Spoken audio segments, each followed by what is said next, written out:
We're in break, it looks like. So, do we want to just write out this commercial break and then just start when it comes back? Yeah. Okay.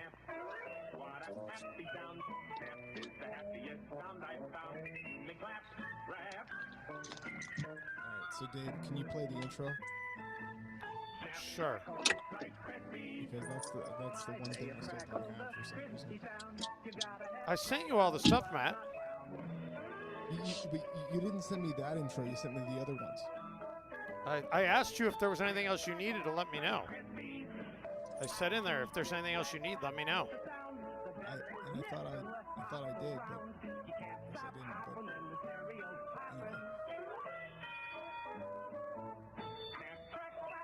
But anyway.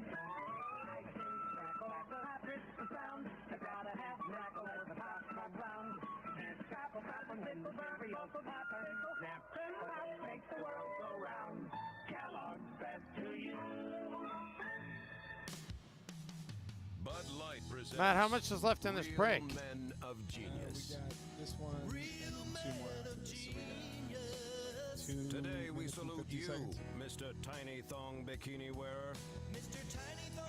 The one thing I would really like to see is they play hard tonight in this All-Star game. I think it's very important when you have the best play. Who says you need muscles and a big package to wear one of those? Not you, that's for sure. Like ground meat crammed into a sausage skin, you take to the beach and proudly strut your stuff. If you've got it, flaunt it. That's your motto, which is ironic because you. This is the last one you said, Matt? So crack open an ice cold Bud Light. No, I said we got 2 more and know after that this if you one. weren't wearing that So- suit, All right, we you know have what? to take a Yeah, look. you know what, Matt? Just after the next one, just hit the jump. Well, yeah, no. Jump Yeah, to I, Manuel. if there's one more after this, Men of Genius. There's one more after this one. One more. and then what's after that? Salute The you, rejoiner, and then we Mr. go. Giant foam finger maker. All right, after this one, hit jump to next. Without you, our teams would be in 6th or 7th place and feel as if they were in 6th or 7th place. Carefully, you craft uncanny representations of actual human hands. I hit jump to, and then it'll give me May an wave option. And them it'll say Just right. hit jump to next. Don't even hit the jump to button on the top next to Mike. Hit the jump to next. Yet one Oh, size start fits next. all. Start next. Brilliant. So And crack then open turn the an mic on. ice-cold Bud Light, Mr. Foam Finger Maker, and know we speak for sports fans everywhere when we say, no, you're number one. All right, hit start next and then turn the mic on. Missouri.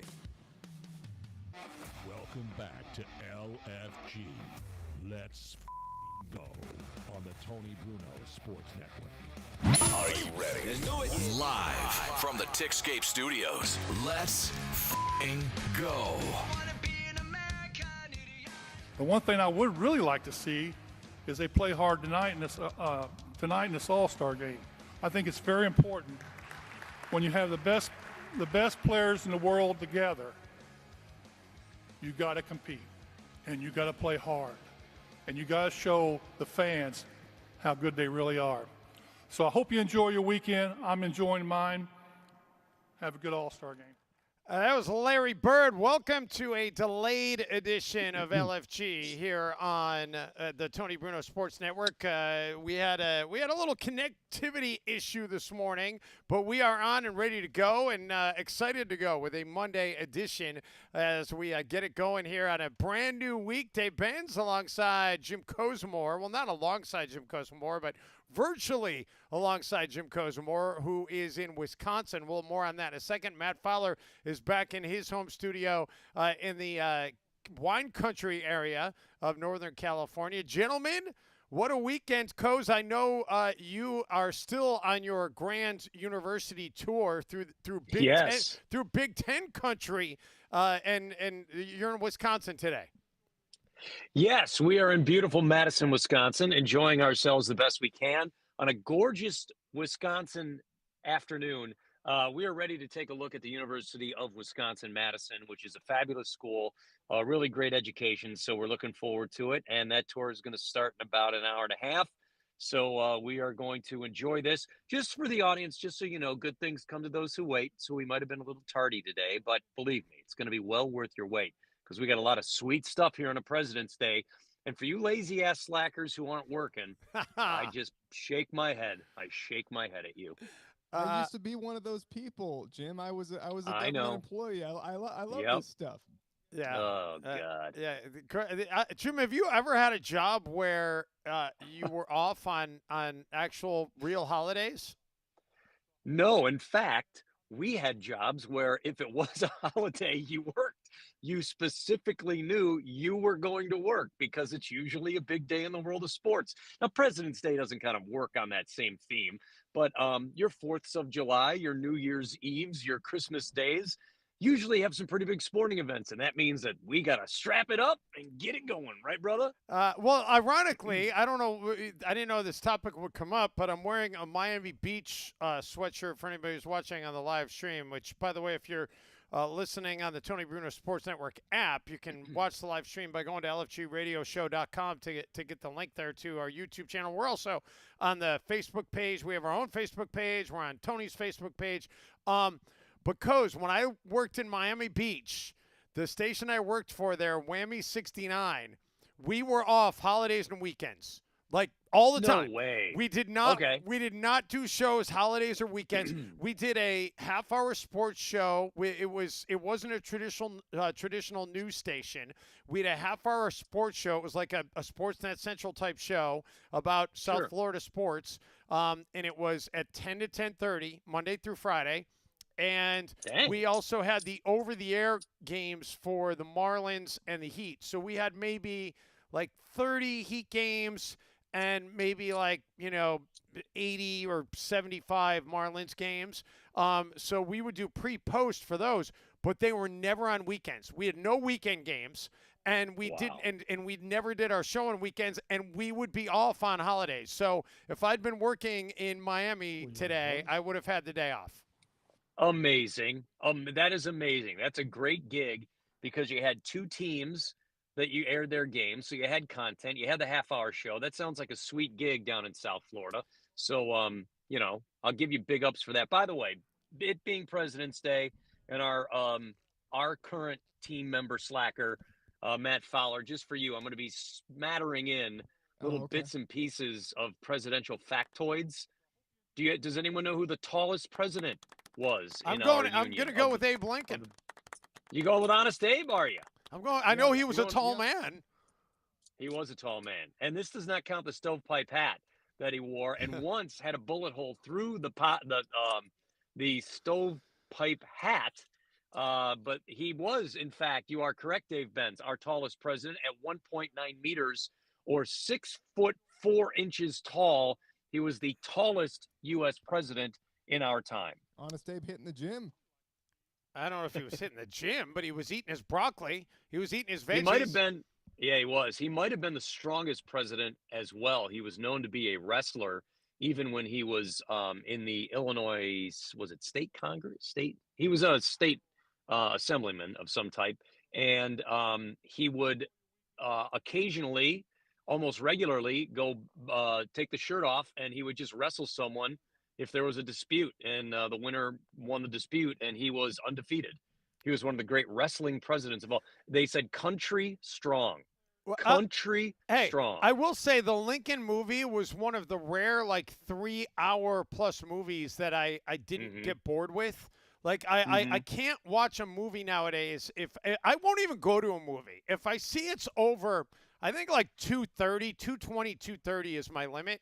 If it's more than 2:30, I'm not interested. I'll wait. And as good as Oppenheimer has been and all these awards, I couldn't finish it. I've had it at my house. I've had an hour left in Oppenheimer for a month. I can't finish it.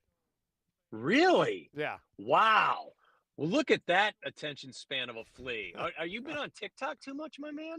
I'm never on TikTok, man. I'm not really on the social medias. I hate social media. That's interesting. Yeah, I'm not a big fan myself. So anyway, all right, but I opened the show codes with the Larry Bird soundbite.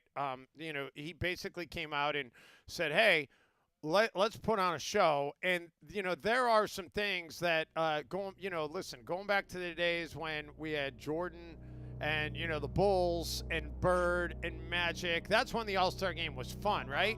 Has it been fun since those days, since Jordan and especially since Kobe went out of the league? And what we saw yesterday in Indianapolis, and you were nearby in Big Ten country. Yep. And Yep. there is nowhere that is more basketball crazy in this country. And I've lived a lot of places. Indianapolis, Indiana is the epicenter of basketball fandom. Those people there, they live and eat and breathe hoops. So it was a great place to have the All-Star game. A lot of tradition there. Larry Bird's from Indiana. Of course, you have the great Pacers, Reggie Miller, and I know Oscar Robertson. They were part of the festivities this weekend. So everything was lining up perfectly for it to be a great All-Star weekend. And I think, there was a concerted effort by the league. We need to go out. We need to be representative of what good basketball is. And then they go out and the East puts up 211 points in a complete blowout. And I watched the entire thing basically because I really didn't have anything better to do yesterday evening. So I watched the entire thing just for that reason. But Coz, it was, there were moments that were entertaining, seeing Kevin Durant get nutmegged. That was pretty hilarious by Trae Young. Mm-hmm. That was a great moment. And seeing Halliburton get 5 threes in a span of 90 seconds, that was pretty entertaining. Watching Damian Lillard hit a couple of threes from midcourt, okay, that was fun. But for the most part, it was not competitive. It was not interesting. And Adam Silver at the end of the game, when he presented the trophy for the championship, for the champions to the East, he said he scored. What did he say? Something along the lines of, "You scored 211 points. Well, congratulations." He said that very half-heartedly, and he knew what the take on this All-Star game was going to be. Yeah, and he should be upset, and he should be also taking blame because he has entitled this group of guys to do whatever they want at whatever pace they want. And to really back it up just a little bit after we heard from Larry Bird, one of the greatest to ever play the game, no matter the era. I believe Larry Bird could play in today's era and still be a superstar. I can't say that about all of the current, what are called superstars, playing in the past eras. Bird was one of the greats. And to stand up there and to ask the guys politely, compete. And he even gave them the compliment and said, "We got the greatest players in the world all together at once, compete." And you know what? I can only imagine the looks on the faces of the guys in those locker rooms. And they either thought, who is this dumb old white guy? Or, this guy couldn't play with us. What does he know? Telling us what to do. I'm telling you, I've never seen a group of people more disconnected from their fan base. Also, to back it up even further, you mentioned Indiana, and it is a different state when it comes to basketball. In fact, for those people who haven't been there, there's a saying, in the 49 other states, it's just a game, but this is Indiana. And they take it to heart. If there are 2 fifth-grade girls teams playing on the asphalt, people stop and watch it. They love basketball. And it's a terrible shame that the NBA desecrated the game. And I think the NBA player told the NBA fan this weekend, "We don't care about you. We care about us loving us in our own little cocoon of super greatness and super wealth, but we don't really care about you. We're not here to put on the show. You just give us what's yours." I really found the NBA and the player of the league to be distasteful this weekend. And I didn't watch the game because I don't find them entertaining the way I did when I was growing up. And I love the game. And I went to an NBA All-Star game when it was back at the Pontiac Silverdome and got to see Pete Maravich and Julius Erving and some of the truly great players of the game. And they competed. They competed hard. And I'll tell you something, today's game is a joke. And if you're wasting your time getting involved in it or watching it, that's how you choose to waste your time. Good for you. By the way, I will That's a tell you good this: take. Sunday. You know what the better play was on Sunday? Oh, I know you're going to go into the hockey, the Stadium Series, and we'll get to that. Not for you're long. right. Not for long, but that was a better play. No, Go ahead. you're right. You're right. And Yeah. fantastic overtime finish, and that looked like an amazing event. And I do want to get into hockey as well because Jaromir Jagr, a great moment on a great moment pregame and a great moment in game for Jaromir Jagr yesterday. So I do want to get into that. By the way, real quick, I do want to tease coming up. By the way, Matt, did that count as our bottom of the hour break? Are we just going to blow through here, or do we still need to take a bottom of the hour break? I think we need to take a bottom of the hour break. Okay. We'll take that in a minute because coming up at 10:40, and the timing on this is good because Jim Kozemore's looking like he's about to start driving, and Tim Neverett, who was one of the play-by-play voices for the LA Dodgers, is going to join us today, and there is some news regarding Shohei Ohtani, so we'll get an update on that. But Koz, There is I sent you guys an article, and I hadn't really considered this till I read this morning. And it is an interesting, I think, observation about the NBA All-Star Game and the Steph Curry impact in the All-Star Game, because there were approximately 150 three-pointers that were taken yesterday during that game. And getting a cameo here from the Kozemore family, which is awesome. Yeah, I know. We've got a whole crew going on here. We have an issue with there. Done. Oh, sorry about that. That's okay. We should. Yeah, I feel like we should be playing Family Feud right now. Top Is that 5 better? answers on the board. Name the I best restaurant you've been to on this trip.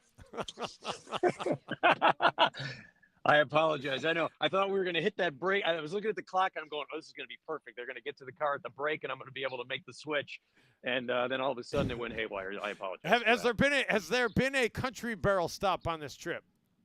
Oh, or Cracker Barrel? Is it called Cracker Barrel? Cracker Barrel, yeah. Yes, Cracker Barrel stop. That is a good call on that one. In fact, I might make that suggestion for after our tour because we'll be heading to the airport, and then we're flying to your old digs, Minneapolis, Minnesota, to go hang in your town for just a brief moment before we fly back home. You really are? Oh, so are you just having a layover in Minneapolis? Okay, I was going to say you're going to look at the University of Minnesota. Like you're really hitting every Big Ten school. I know. We've hit, on this trip, we have hit Indiana, Purdue, Wisconsin, about to hit Wisconsin. And in the past, we hit Northwestern. So we've been busy on the Big Ten. We'll see if that makes it, because these are really entertaining, fun trips. But, man, that's a lot of work, man. Is there a leader in the clubhouse right now? That's a good question. I think the University of British Columbia is the leader at the clubhouse, but Purdue and Wisconsin are moving up the charts fast right now. So if this were like a top 3, I think UBC would have the most votes, but there's some votes for Wisconsin and Purdue. That's how tough this is. Nice. I could see Matt's itching to get us to the break. So actually, Dave, I was looking, and it looks like the next set of breaks is the next break is the top of the hour break, because I'm not seeing. So let's just roll right through. So But yeah, we can go to 11. But we should get a Matt Fowler sports update in at the bottom of the hour. So Matt, whenever you're ready for that, let me know and we'll roll that. I'll give you get that queued up while I give this Steph Curry take, because this I thought was a really interesting way to look at things for the All-Star game. And Coz, I know I mentioned this on our call this morning, but a great article I read this morning about kind of you look back to when they started going crazy shooting threes in the NBA All-Star game. And it was 2014, 2015 in there when the Steph Curry impact really started to impact the entire league. And now, yesterday, you had 150 three-pointers taken between the two teams in the All-Star game. Many of those threes were taken deep at Dame literally took 2 that he made from midcourt. I think he may have taken a third from midcourt and missed it. You had Halliburton taking them from 35, 38 feet out and hitting them. And the problem is these guys are so good that they're actually hitting a lot of these shots. So I guess the contrarian argument to why isn't there any defense being played is, well, are these guys really supposed to go out and guard Damian Lillard at midcourt and prevent him from taking a 3 at midcourt? And as a fan, I kind of like seeing a 3 from midcourt go in. Now, do I want that to be every play? No, but I understand that guys are not going to go out and defend that. And as a result of that, there's not going to be as many fouls called. There's not, and it just there's going to be long rebounds. So I think it is an interesting take. I think it's a confluence of what Jim said. I do think you're right, Jim. I think that a lot of these young kids, they don't give, I mean, Shai Gilgeous-Alexander literally said we need another $500,000 to go play hard in the All-Star game. So Larry Bird getting up there and saying, hey, we need you to play hard isn't going to move the needle unless he's opening up his wallet, apparently. But on top of that, I do think that there is something to the Steph Curry effect. When you're taking 150 three-pointers, it is definitely going to change the game. You're not feeding the ball into the post and running a set. Guys are taking threes. And as a coach, how can you say, don't take that three when you're making it? It's a problem the NBA is going to have to figure out a solution for. You know what? Here's the deal. You've got guys that, well, I already said it, that I feel like they're disconnected from their fan base. And I think in an all-star game, it's okay if you fire a midcourt three. I think it is entertaining. I think that's a part of the entertainment of the game. But when it becomes an actual real part of the game, that's another thing. When it becomes overplayed in a game, Dave, that's when it becomes a problem. If Damian Lillard hit a three from midcourt, we're entertained by that. If he does it again, we're doubly as entertained. But then when you've got, if Sabonis is in the game firing a three from midcourt, that's just silly. When a guy like Luka Doncic has a breakaway and throws it off the glass and misses a dunk, now I'm offended by your lack of effort in what you're doing for this game. So there is a balance. There are some times when, you allow a guy to take a midcourt three. But let's play basketball for the most part. Remember the Magic Johnson All-Star game with him and Isaiah Thomas? And I think there was a moment in there where they gave someone a shot or gave someone a three or because it was fun. And I think Magic even hit it. I don't even know what the situation. I don't remember the specific situation. But other than that, they played hard. They played the game. They didn't play like it was Game 7 of the finals. But at least play like it's Summer League and you're getting a good run in at the UCLA open courts. That's all I'm saying. Give it an effort and play. Well, that was definitely not what Adam Silver was hoping for. And the league is rightfully getting roasted for it. So what do you do about it, Coz? There's going to be a lot of talk about this. Do you go to – so the league thought, okay, the drafting the teams thing's not working. Let's go back to traditional East versus West, implore these guys to play, and they don't. By the way, I think I will probably later today. I thought about texting him last night, but I figured I'd wait till today. I'm going to text Chris Finch, who coached the Western Conference team last night. I'd be like, nice defense by your team last night. Because the Timberwolves are actually the top – defensive team in the league this year, which is why they're top in the Western Conference.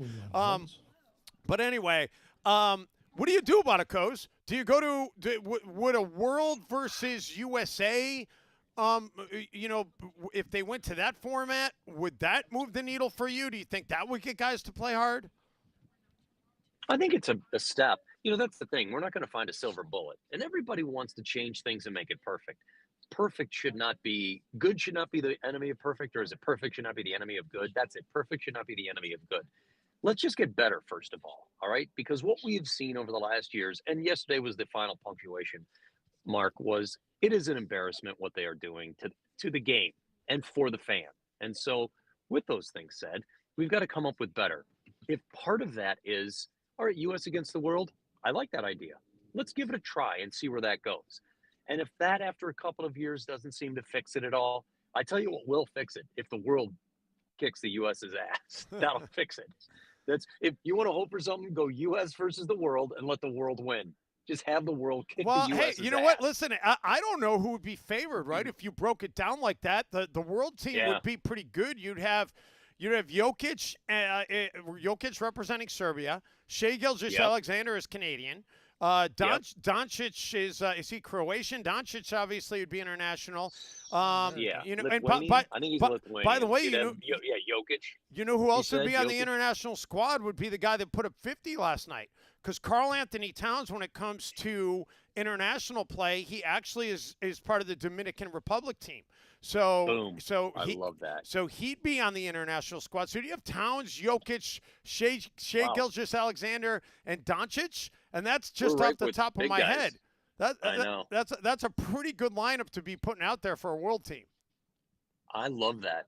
Now your idea is starting to take some shape, and I think that's a good thing.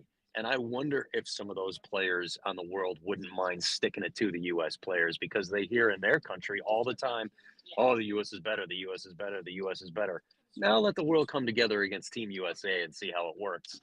I think that's a pretty darn good start to getting us down the road of that game. By the way, Wembanyama is French, so he'd be on the world team. How about the bigs? You got Jokic, Towns, and Wembanyama. That's pretty good. That's pretty good size in the front Towns court. is the small forward. Yeah. Hey, Karl Anthony Towns is the small forward in that crew. But by the way, no shame in his game yesterday. He brought it. He put 50 on the board. He was dunking. He was having fun. He was hitting some threes. And Cat's my guy, man. I love Cat. Just a great. I still think of him as a kid because I was one of the first people to meet him when he came to Minneapolis. I was really disappointed with Anthony Edwards. I thought Ant was going to try to take over and make something happen, and he was basically non-existent in that game yesterday. Yeah. Here's an Ant fact. He was a dog yesterday. There's an Ant fact. Well, he is a bulldog. He is a bulldog, a Georgia bulldog. Sure. All right, guys, I'm gonna jump in here. We got Tim Neverett coming on at 10:40, but we got to get a sports update in. So let me cue that up. All right, Dang, go for it. Look at my guy. Look at him. Take it We're over in the a groove show. right now. I know. Matt, excuse me, guys. I got to get my update in. Well, hey. Well, are you playing the sounder or am I, Matt? Yes, I am. All right, go for it. All right. It's the bottom of the hour, or close enough. Time for your Tickscape Studios Sports Update with Matt Fowler. The Brooklyn Nets fired head coach Jacques Vaughn on Monday morning. The former NBA guard was in his second season as the coach of the Nets, who are 21-33 on the season and sit in 11th place in the East. The Nets ended a disappointing first half of the season with a 50-point loss in Boston in their final game before the All-Star break. In baseball news, Liam Hendriks agreed to a 2-year deal with the Boston Red Sox, a bet by the team that the All-Star reliever will eventually bounce back from Tommy John surgery. For all the latest sports news, updates, and best hot takes, tune into the Tony Bruno Sports Network on the TBSN app. This is LFG. That was riveting stuff, Matt Fowler. Well, hey, nobody mentioned that the Nets coach got fired. Come on, man. Dude, that's so low on the food chain for things we want to talk about today. I want to talk about the Stadium Series more than that, but okay, I want to finish we got like 2 minutes before Tim joins. Coz, the best thing of All-Star Weekend, I don't know if you saw it, but with Steph Curry against Sabrina Ionescu, that was great stuff. She came out and put 24, 25, 26 on the board through her round of three-point shots, and Steph, it went down to he did not have a lot of room left to spare when he finally won. That would have been amazing. That was good theater to see this weekend. That was the best thing of All-Star Weekend. You know what? And I think it's great to see, and I hope people got behind the fun of what that was. And I think it's cool when the WNBA players compete. I think it's cool in the NHL night before All-Star game when they have some of the women from the World Hockey Team for Team USA are competing at some of the fun games and things. I like that. I like the crossover, and I think that was a fun contest. I'm glad Steph got involved in it. And for a guy that everyone pretty much roots for the most part, everyone loves Steph Curry. I think most people were rooting for Ionescu. Honestly, I think even Matt Fowler, who has a Steph Curry tattoo on his body and cries into his Steph Curry, bobblehead every night when they lose, I think he even wanted Ionescu to win. Oh, that's good stuff. That's a good take. You know what? I think that even Steph Curry I think even Steph Curry wanted her to win, although Steph wasn't going to let her win. Steph was going to make her earn it. And, ultimately Steph became Steph and decided not to let her win. But I think Steph would have been fine with her winning, which would have been fantastic. It was good theater nonetheless. Anyway, if you're watching the live stream, you saw Tim Neverett just pop into our virtual studio. And Tim is the Los Angeles Dodgers play-by-play man. He is a guy who's been well-traveled, former Boston Red Sox, former Pittsburgh Pirates play-by-play guy.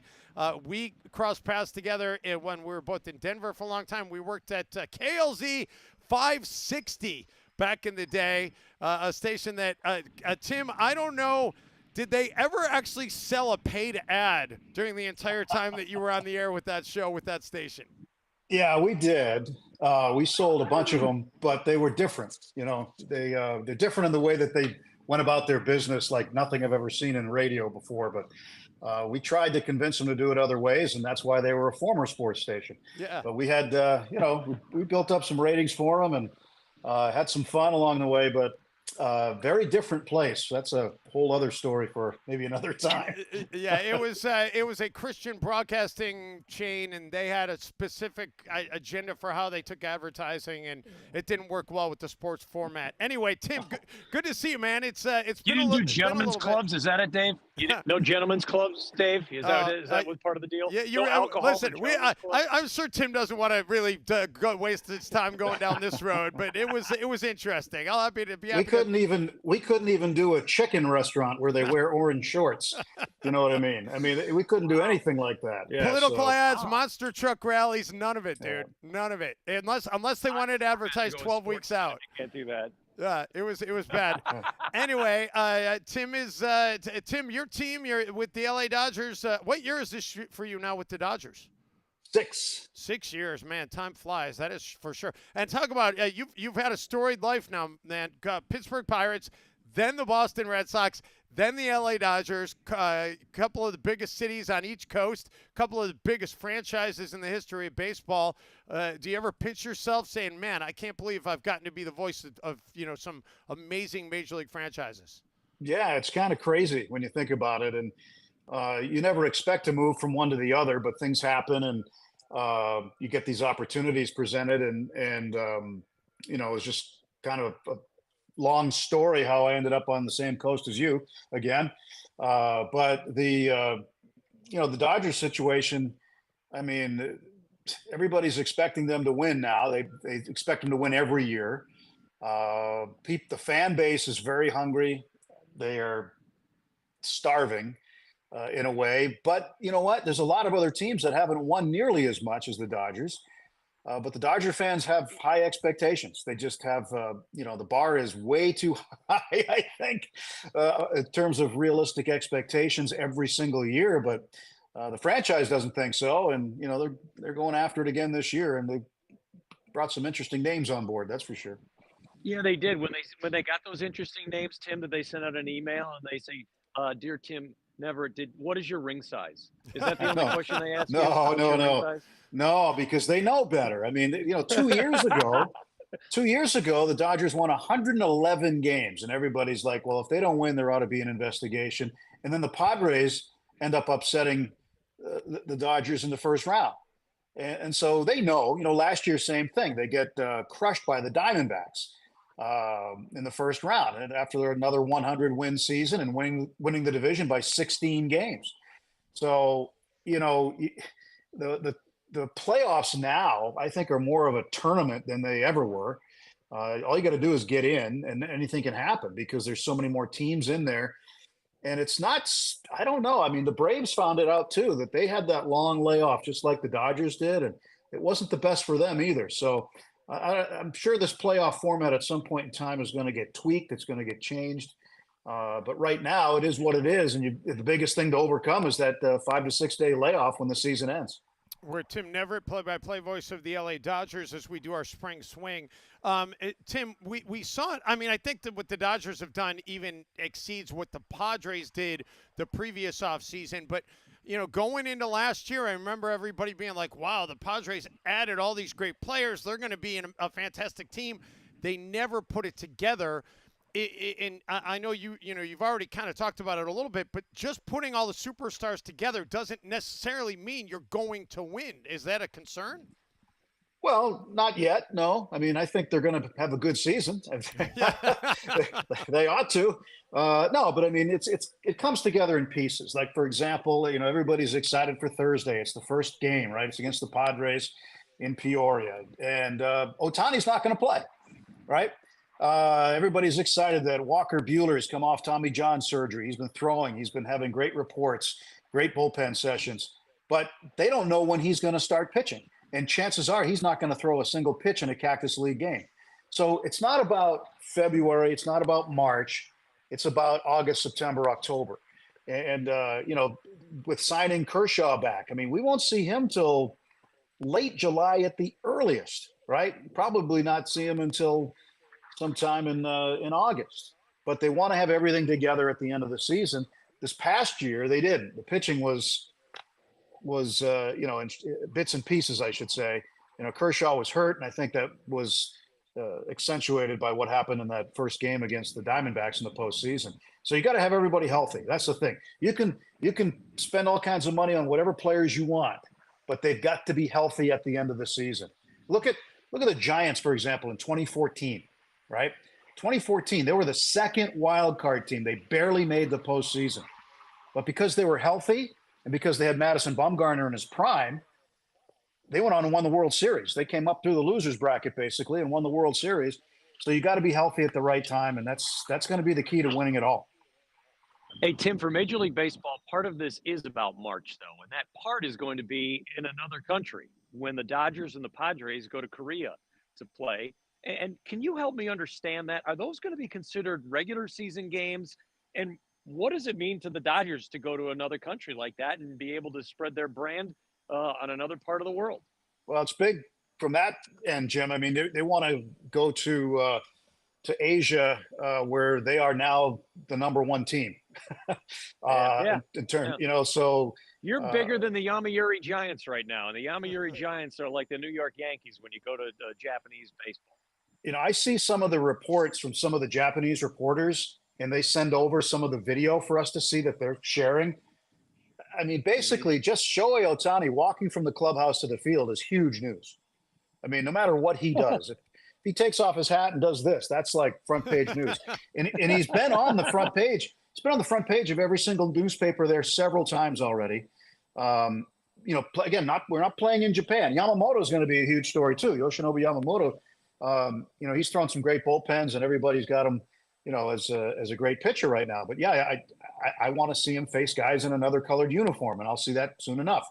But I do want to, see what happens with the Dodgers' popularity overseas, and I think in Asia, it's spiking right now for sure. And it's important not just for the Dodgers, but for other teams to go over there too. Now, the Padres have a Korean in Ha-Sung Kim, who's now going to be their everyday shortstop. I mean, they're moving Xander Bogaerts over to second base to accommodate Ha-Sung Kim because he's right now he's a better shortstop.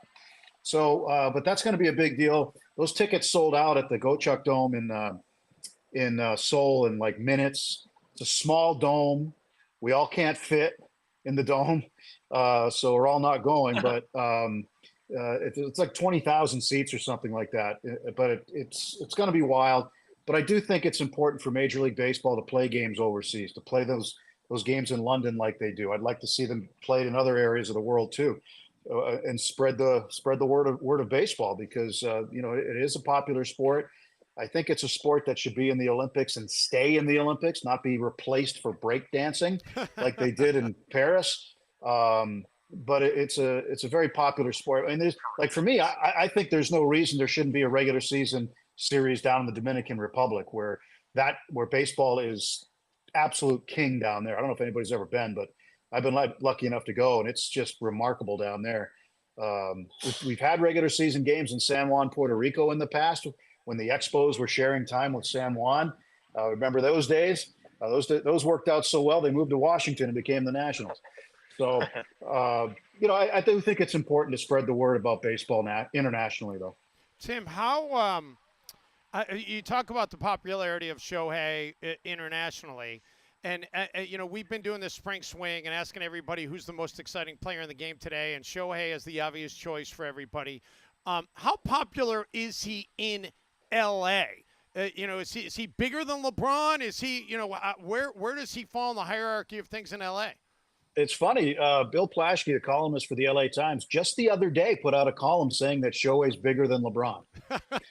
So yeah, and he's already got there's how like LA's famous for its murals, its street artists and stuff. He's already got murals around town. He hasn't thrown a pitch for the Dodgers yet. Now, granted, he played down the road in Anaheim, and he was very popular in Anaheim, but that's Anaheim. That's Orange County. It's not LA. It's different. And he's extremely popular. I think our opener against the Cardinals on March 28th, I think it is, the home opener, is going to be one of the hardest Dodger tickets to get in the history of Dodger Stadium. And think about the games that have been played there. He says he's going to be ready to play. Shohei's not going to play on Thursday or Friday, we understand, at least Thursday that I know of. They're going to slow play him at the beginning of spring training, but the Japanese media keeps a home run tally in BP. So the other day it was like 29 swings, 10 home runs. And then they broadcast that all throughout Asia. It's, and he's just out there taking swings. He's fine, but that becomes international news when he does it. What is he like, Tim? Have you gotten to interact with him at all? And, what is he like when you in those settings?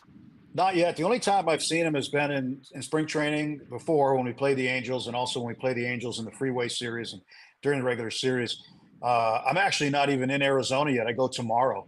Our games begin Thursday. I usually show up 2 days before the games. So, but I've been keeping track of it every single day. One of our guys, our Spanish radio announcer, Jose Mota, was with him with the Angels and is really close with him. And he tells me that he is like one of the best guys around to deal with when you just interact with him privately. But I mean, I'm going to be with him in the hotels, on the airplanes, and on the buses and all that stuff. So I'm sure I'm going to have plenty of opportunity to interact with him. I hear good things, and looking forward to getting to know him better. Tim, was that equally as covered when Mota left Angels for Dodgers, just like the Ohtani leaves Angels for Dodgers? Pretty much like the same story. Announcer for announcer move like that. I mean, they wrote a song about it. It's called "Big in Japan." No, I think with Jose. No, that story was just maybe if it wasn't one, it was 1A. It was done. Yeah, no, exactly. of course. It's but we'd fun. see No, Jose's. we're having fun. Jose's dad is Manny Mota, right? So we'd see Manny Mota around all the time. He still works for the Dodgers, and it was great to see both Manny and Jose together. See them together a lot now, but I know it was really good for Jose. I want to extend that question that Dave was saying. And we do ask all these broadcasters who the exciting guy is around the league. Let's take Ohtani out of the equation. I mean, you might have another one of those guys in Mookie Betts, but when you go to or look at the calendar, look at the schedule. Is there a series or two where you pick out and you go, oh, I can't wait to see this guy, or I've heard so much about X, and I can't wait to go see him and what he's like to call him for a 3 or 4 game series? Yeah, I mean, there's enough of those guys. I mean, there's so much talent around Major League Baseball that this year, and again, it depends on how the calendar falls, is a guy that I was with his first couple of years in Pittsburgh and how he's developed. And we go to Yankee Stadium this year, and I'm hoping that we see Garrett Cole pitch against us, because I really enjoy the way Garrett Cole pitches. I like the way he attacks. I like his attitude about stuff. And he's a guy I really enjoy watching. But I haven't seen him in person in a few years. So I'd like to see him pitch against us in a 3-gamer later this year at Yankee Stadium. That's probably one guy. There's other players. There's a lot of them. I mean, Ronald Acuna Jr. is a freak with Atlanta. He really is. And I think I'd be lying if I said the Panda now that he's back with the Giants. Pablo Sandoval. Yeah, that one has got me shaking my head. I'm like, wow, really? But I was with him in Boston. And not to be disrespectful, but he's the only player I've ever seen swing a bat and his belt broke. I remember that.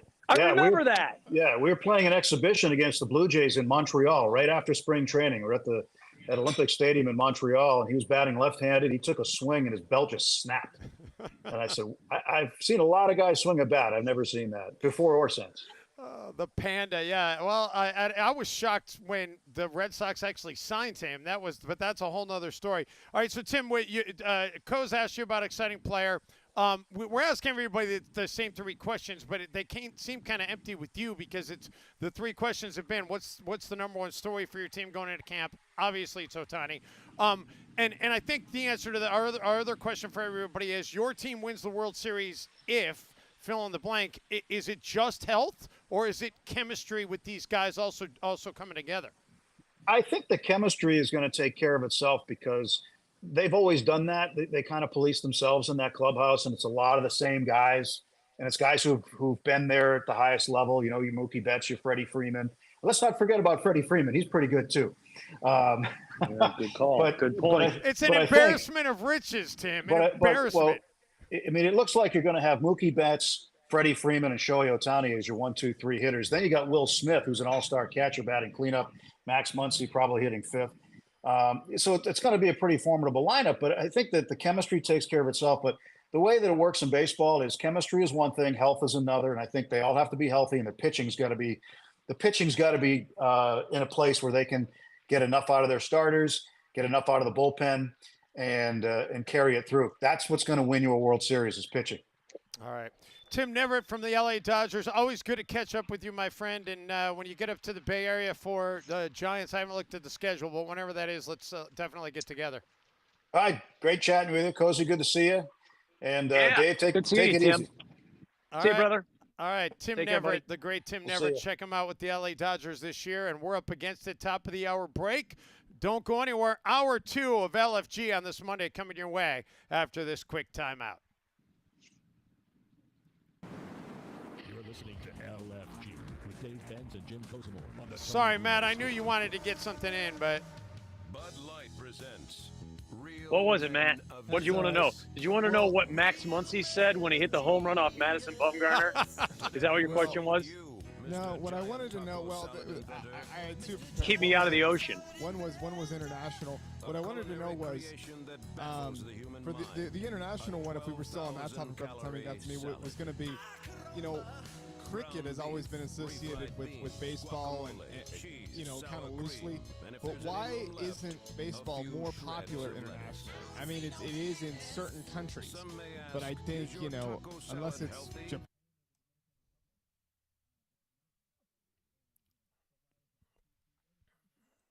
hello.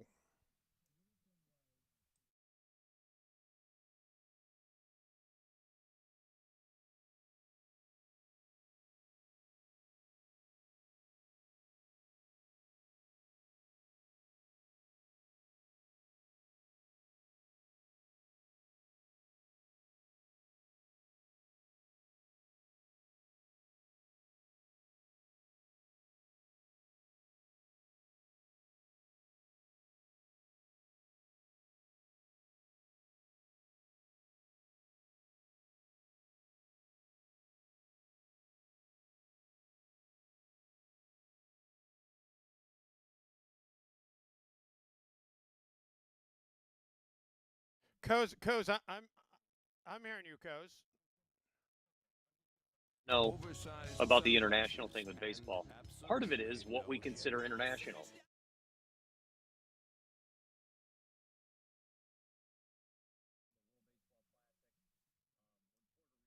When Mexico's in it, it overtakes those countries. Not like the World Cup, but very close to it. Like when Japan won, it was a national holiday. It was a massive deal. And we don't think about those things. When we think of globally, a lot of times we think of Europe. We might think of China, but we don't think of some of these Latin countries. And it's an enormous, enormous game there. And which is another reason why I think the Olympics should always have it in, because it's big in Korea and Japan, so it gets Asia, and it's big in the Latin countries. And that's a big thing about Olympics and sports they choose. What are they for different global sections? Like badminton will never be kicked out of the Olympics, as crappy as it is, and I mean that by their associations. The Badminton Association sucks. World Badminton Council, they suck. But 100 million people play it in China.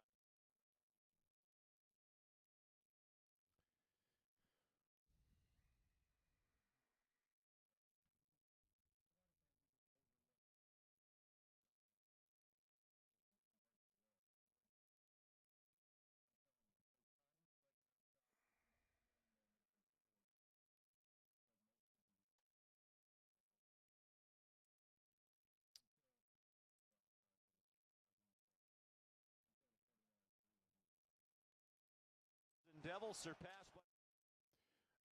All right, Coach, I'm going to come back with hockey talk for you.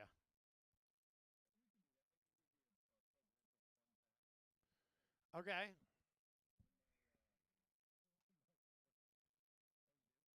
You do what, Matt? Okay.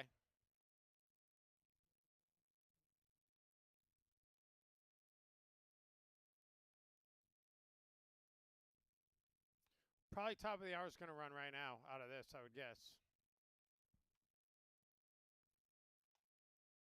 Yeah. Ladies Okay. and Yeah. Top of the hour. gentlemen, you've been waiting. So we and got, now it's here.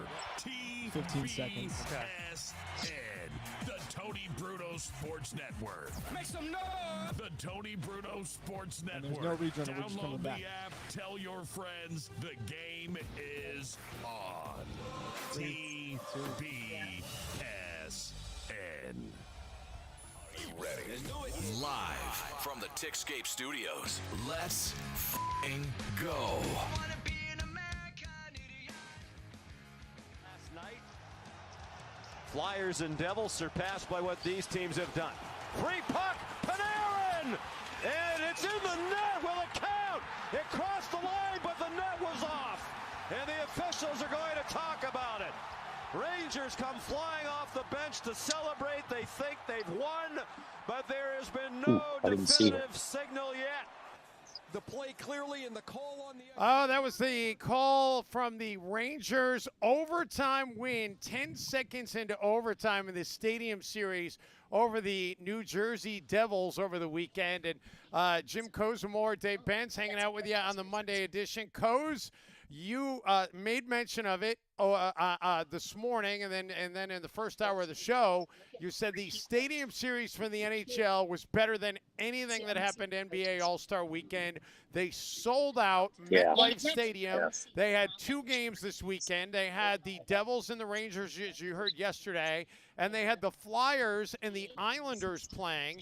And I loved the fact that they arrived. The Islanders showed up wearing tracksuits as an homage to the by the way, did I get the teams right, or did I mix it up? Was it the Devils that played the I know it was the 4 teams. It was Rangers and Islanders. It was were Rangers playing Islanders, in the. that's what I thought. Yeah. Okay, so it was the Rangers beating the Islanders in overtime, and the Devils played the Flyers. The Devils showed up wearing the tracksuits in honor of the Sopranos, and the Flyers showed up wearing Rocky outfits, getting off the bus, and it was great. It was great stuff, and it was a great weekend of hockey at MetLife Stadium.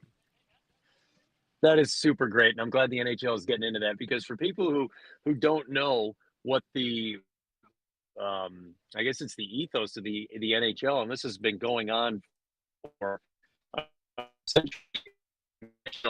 When you go to Uh-oh. Coz, you're in a bad signal area. Koz's signal is not good right now, as he's on the move touring through Wisconsin. He's in Madison, Wisconsin right now, the final stop on his daughter's 4-university tour on an extended weekend. And I'm not sure if he even knows that we've lost his mic. He should. I just heard a door close. I heard that. Coz, are you with us? Angry and he is there a little? Is this a little better? Oh yes, can you guys better. hear me? We got you. Yes. We got Can you you hear back. me? We got you back. Okay. Good. We thought that you got really angry. There and we slammed go. the door I know, because it you was, jumped out of the car. I did, but it was at my wife, so I there just you go. decided to jump out. No, I didn't get mad at her. We just pulled into a parking garage. So now I'm out of the parking garage, and I'm right by Camp Randall Stadium, Dave. That's where I'm standing actually right now, right next to Camp Randall Stadium. Okay. So it's exciting over here. Anyway, to get back to the ethos of the NHL, you go to practice, you go to the game, you wear a suit. It happens all the time. It has only been the last 2 years where the NHL has decided to maybe a little bit let players show their individuality. So it's neat to see the NHL having the Devils come in tracksuits, a la one of the great mob TV shows of all time, and have the Philadelphia Flyers, a team that I have despised since I was a young boy, come in like Rocky. I think that's really, really cool that the NHL is doing that. And I really do think, Dave, that the NHL is doing a lot of fun things, but I get it. It's a sport that's isolated to certain areas of the country. Let's use our producer, Matt Fowler, born and raised in the Bay Area. Do you know how many years the Sharks have been in the Bay Area, Matt? And I'm not trying to rip you on this. I'm just trying to point out it's some places it takes and some places it doesn't take. No, I don't know. I think 26 years or something like that. Yeah, I think you're right in the neighborhood because I don't even know the exact answer. I know they're in the neighborhood of 25, so I'll give you credit for saying 26. And somewhere, and my favorite Bay Area team is the San Jose Sharks. It's my number one favorite team in the Bay Area. But I don't think that it resonated as much. So I'm glad that in the NHL they're doing fun things. I'm glad that people are seeing them, and I thought it was an awesome finish to an awesome comeback to an awesome game. So I think the NHL is doing some great things out there, and I hope people take a look at some of it during the season. This is the San Jose Sharks' 32nd season, guys. 91-92. Wow. 91-92 was the first season. It's amazing because I went to games that first year. Do you guys know where they played games in the first 2 years of the team? Do you know the arena? Well, what was it? It wasn't the Cow Palace, was it? I don't think it was in. Yes. That's what. Okay, the Cow Palace. They played in the Cow Palace, for crying out loud, for 2 years while the San Jose Arena was being built. Well, that's I don't know how I knew that, but I actually did know that. There is actually Good job. There is actually a minor league team that plays in the Cow Palace now. I don't know what their name is, but there is a minor league team that plays in the Cow Palace. So the Cow Palace is still going strong after all these years. Do you know though how the name was chosen? The Sharks' name was chosen. Oh, I see. I thought you were going to tell me how the name of the Cow Palace was chosen. I'd rather know how the name of the Cow Palace was chosen. But how was the name of the Sharks arena Sharks name chosen, Matt? Over 5,000 potential names were submitted by mail for the new team. The first place finisher was the Blades, but the owners were concerned about the name's potential negative association with weapons, and so the runner-up was the Sharks. Wow. Well, I'd have gone Blades. Man, I need to know how the Cow Palace got its name. That's the intel that I need on this show. Yeah. Good call, Dave. I I'm know with that you they on have this one, rodeo there regularly, but is that because it was the Cow Palace when the San Francisco Warriors moved from Philadelphia to San Francisco? When they were originally called the San Francisco Warriors. True. And so it's been the Cow Palace for a long, long time. And All right, Dave, here you go. The idea for the arena was inspired by the popularity of the livestock pavilion at the 1915 Panama Pacific International Exposition. A local newspaper asked as early as May 1935, why, when people are starving, should money be spent on a place for cows? A headline writer turned the phrase around, thus Cow Palace. And this is the sort of intel you will only get here on LFG, True. folks. You're True. no other sports talk radio show today is breaking down the history of the Cow Palace, which has basically been around since Lincoln was president, your tallest president. Yes, he was. By the way, we've had a number of left-handed presidents recently, among them George W. Bush and Barry Obama. And do you know who the very first left-handed president was? John Adams? No idea. Our 20th president, James Garfield. Wait, your thoughts? The first 19 presidents were all right-handed? Yes. I told you I'm bringing you fun facts today, and that's one of them. How fun was that fact? That was a fun fact. It is President's Day. That can win you a wager somewhere while you're enjoying your holiday paid-off day. Here on this fantastic holiday. But also, by the way, I don't know if Matt's old enough to remember this, because do you remember when I was in grade school, it was like Washington's birthday and Lincoln's birthday, and then somewhere along the line, they like combined it into President's Day. Yeah, I'm kind of bitter about that. I think, and that's why I don't adhere to this as a holiday, because I don't celebrate all the presidents. I celebrate the important ones, and one of the important ones is Abe Lincoln. And that's why I phoned the show in on Abe Lincoln's birthday. Who was the shortest president, Jim? I do have that answer, as a matter of fact. But give me some time. Wait, let me think about this. Because he was 100 pounds. He was like 5'1" and 100 pounds. He was. Am I correct? Do you have it up?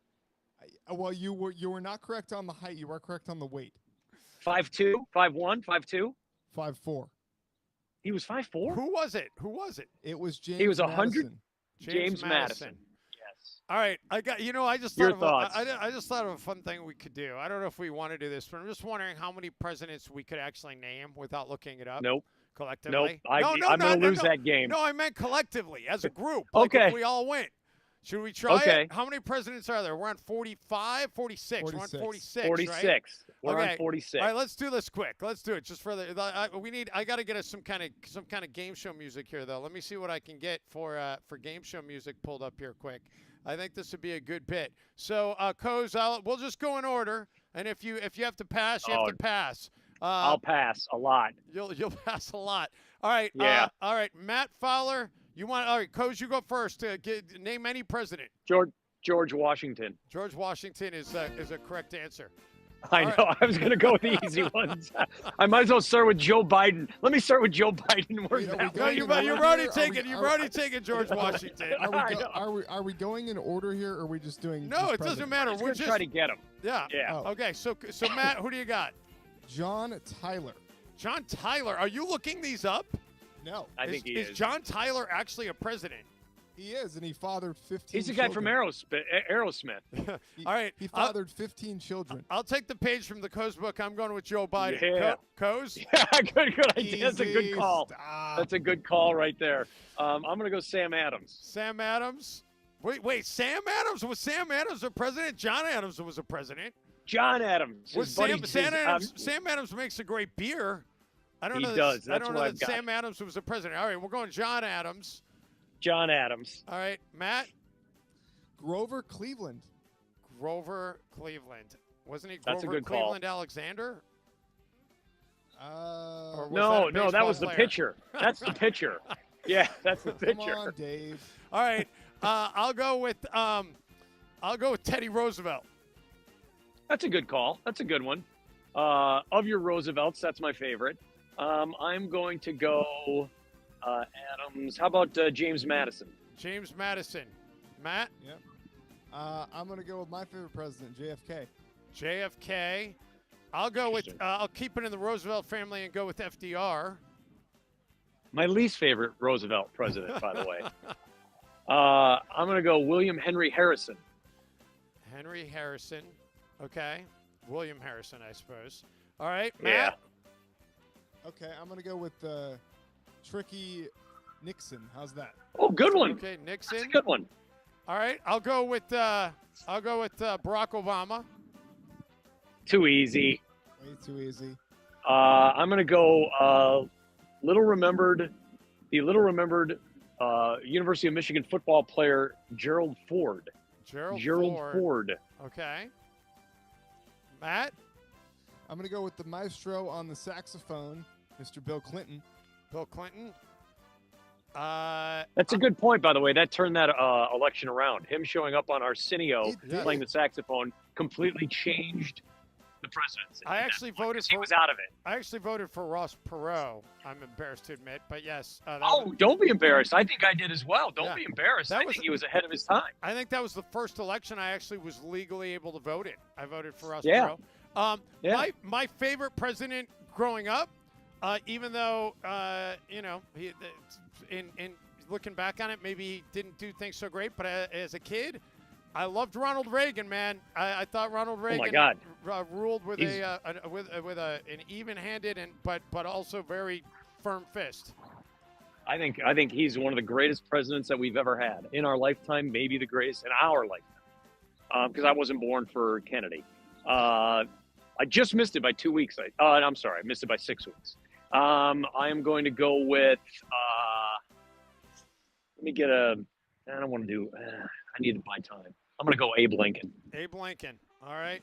Which, by the way, and I don't want to make this political, but one of the best Twitter handles anywhere is if anyone knows Anthony Blinken, who is in the Biden administration. You see him on the news. He's traveling all over the world trying to bring peace or whatever he does. But his Twitter handle is at the letter A Blinken.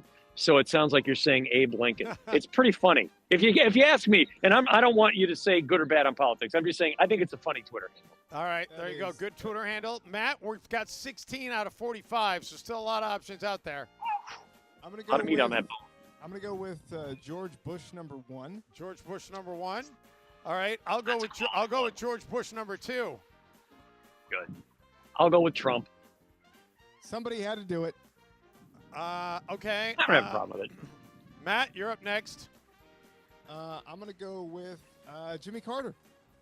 Jimmy Oh, Carter. somebody had to do it. I will go with. Now it's starting to get hard, fellas. It is. Alexander Hamilton. Great call. Was he a president? I think he was. He was the director of the Treasury. Didn't he become president afterwards? I don't know. Did he? I thought he couldn't because he had the affair, and then he was going to run for president, and then he couldn't because of the affair. All right. Well, I guess I gotta find out the answer to that then, because I may have. All right. Let's see. Alexander Hamilton, president. Yeah, no, he was president. I think he was. He was like the 6th. All right. Yeah, Wow, he was. that's good. I think he's working the Hold Secretary of on. the Treasury. I'm looking it up. I'm looking to confirm. Let's see.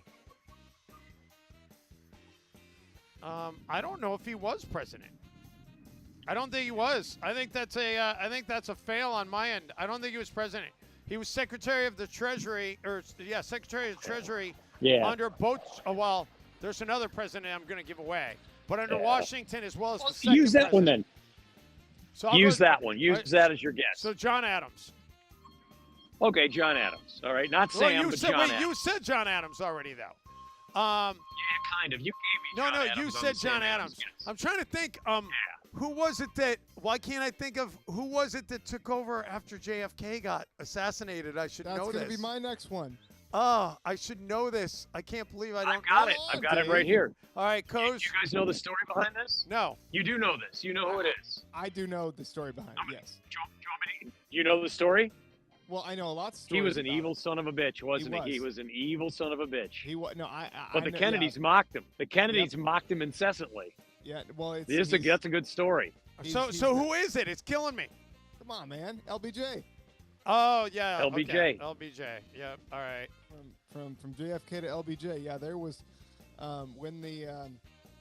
when JFK got assassinated, Jackie Kennedy was walking. Here's a history lesson. Jackie Kennedy walked into Air Force One, back to their suite, to their bedroom in Air Force One, and LBJ had his feet splayed up onto the bed, just kicking back with a very ill-timed, I don't want to say grin on his face, but a look like he was pleased that he was now president. Yeah. All right. Yeah. That's And not part cool, of the man. That's part of not the cool. reason I know, but part of the reason was, and this is a really good one. I'm almost getting hit by a truck right now. Thank you. So part of that story is they asked him to be vice president strictly to get the Texas vote. Yep. But they hated LBJ. They hated LBJ, and they openly mocked him to the point where it was public. Well, at one point, LBJ goes into Kennedy and says, "Listen, all I want you to do is make this one guy a judge. So he's one judge. You make him the next layer up a judge. Can you do that?" And the Kennedys laughed and said, "Get the F out of our office. We're not going to do anything." In Texas, when JFK got shot, they needed a judge to give to read the, what is it called, guys? When you know, the guy put your hand. The oath of office. Read the oath of office. And they had a judge there to do it. And LBJ said, no, I've got the judge. He called the judge that the Kennedys did not elevate and made them wait, and made Jackie sit there and wait with blood on her dress while his judge came and read the oath of office. Matthew Fowler, you deserve a raise. You deserve a raise for knowing these stories. Wow. Well, yeah, and then there was a lot of things with Bobby Kennedy, who by the way I share a birthday with, November 20th, 1920, 1920. But he and LBJ did not like each other, but it was decided that, as you said, Coase, they needed him for the Texas vote, and it was there was just a lot of bad blood there. One last nugget on JFK, kind of funny. They also didn't like J. Edgar Hoover because he's another guy that wasn't very nice in the annals of history, and he was a dirty son of a bitch. Right, and in the in kind of how it's always done is the FBI director reports to the attorney general, but always has a line to the president. Well, Bobby was the first one to step in and say that wasn't going to happen that way. So whenever he wanted to talk to JFK, he had to go through Bobby, and Bobby's kids would always press the button on his desk at the Justice Department, which would summon J. Edgar Hoover, and so he would have to walk all the way down, all the way through the corridors of the Justice Department and get to the office and see these 7-year-old kids just sitting on the desk because they pressed the button. And it's funny, but he didn't like that. So that was we've totally gone off the rails here. We have. We have. By the way, hearing Herbert Hoover was a president, right? Is that Herbert Hoover? Yes. Okay. Yes. And Yes. I got another one. You guys know who was in the office when the U.S. dropped the bomb on Japan, right? Truman. Yep. So I don't. Okay. At this point, we can freelance it. Anybody have any other presidents that we've not named? I will tell you, we have a total of, we got 5, 10, 15, 20. We've got 23 of the 46 presidents' names. So we have exactly half the presidents' names. William McKinley. William That's a good one. McKinley, that's definitely a Yeah. president. Yep. Yep. We said Garfield earlier, right? Did we say Monroe? We did not say Garfield. We have not said Monroe. Okay, we'll take those two off the board. We'll have those two. I loved your Hoover. How did I not get Hoover? That should have been mine. God, it's about the only thing worthwhile at Stanford is the Hoover Institution. Woodrow Wilson. Woodrow Wilson. Woodrow Wilson, that's a good solid, answer. Yep. solid call. Good one. That's another great president, great American president. Gosh, I would not be good on a game show, would I? We've got 27. There's only 19 left. I know. So if you go before Kennedy, it was Truman, right? And then you go before Truman, it was. Wasn't it FDR? Wasn't it FDR before Truman? No. I thought it was. It was FDR before Truman, but before Kennedy, you were incorrect, Jim. Do you know who it was before Kennedy? Was it Eisenhower? It was. Oh yeah. Yeah, Eisenhower. So that's the I Like Ike, right? Yeah. It was Eisenhower. Okay. Good job, Matt. Good job. Warren G. Harding. Matt, are you knowing these off the top of your head? I am a history nut, man. I know Warren a G. lot of Harding, not history. to be confused with Warren G., the R&B artist. Or Allie G, the great Or Allie G. interviewer. Yes. Matt, who else you got for us? We're up to 20. We're up to 24, 5, 10, 15, 20, 25. No, we're up to 29. We're up to 29 presidents. William Howard Taft. Yeah, Taft. That's a great one. He wasn't he our heaviest president? Wasn't he 300 pounds? Look it up. William Howard Taft, fattest president. Look it up. We think I've got one that we think of as a general more than we think of as a president. Noted alcoholic Ulysses S. Grant. Noted alcoholic. Yeah. Nice. He overcame his alcoholism, but he was a noted alcoholic. By the way, let me just loosely rein it back into sports for 2 seconds. William Howard Taft, by the way, was the first president to hurl a ceremonial first pitch out at a Major League Baseball game. That's awesome. There's that. That's awesome. That is cool. Who are we missing? Are we missing anybody in recent history? I mean, we're missing a lot. We're up to 30. Was Taft the fattest? Look it up. Look up fattest president, Matt, real quick. Yeah, this is great stuff. Fattest president. I know. I'm putting that into the Google machine and seeing what comes up. Fattest. Looks like it was. Yeah, it was. Yeah, Taft. It was Taft. It was. 5'11", 325. Thank you. That's Kirby Puckett, man, right there. He's Kirby Puckett size. That dude, that's a lot of size right there, bro. All right, I'm just at this point gonna go to the list of presidents and tell you who we've left off the table, unless you got more, Matt, that you want to throw out. Calvin Coolidge. We've not done Coolidge. Okay, that's good. Let's see, Chester A. Arthur. God, you really do know this stuff. Rutherford B. Hayes. Not like Willie Mays Hayes. No, Rutherford B. Hayes. That was funny. Clifford B. Hayes. Okay. Let's see, Andrew The big red dog. Johnson. What would you say? Oh, that's right. Andrew Johnson. That was the president that came in after Lincoln. Andrew Johnson. Okay. Who was the gay president? Which one was the gay president? Do you guys know? I don't Look it up, know. Dave. Which president was gay? Look it up. Well. Was it Johnson? Was it Harding? Okay. Look it up. Okay. It's true. It's true. There's a gay president. Okay, hold on. I'm looking up homosexual president. You got to put gay. Well, okay. James Buchanan. Buchanan was gay. It's saying that James Polk Zachary Taylor. Oh, is that it? No, Buchanan. Okay, sorry. It is saying Buchanan. Buchanan was gay. Did you say Polk was gay? Polk was gay? Polk or Johnson were gay? Stop it. James you're Buchanan terrible. Was president from 1857 to 1861. Yep. Okay. Yep. He was gay. How about Martin Van Buren for another one? Okay. That's a good call. Matt, I want you on my presidential trivia game show. Yeah, trivia night at the bar. I know the most about the Kennedys, but how's this for a nugget though? Wait, no, we got to finish the list. Your Nuggets are going to take us. We're up against the break.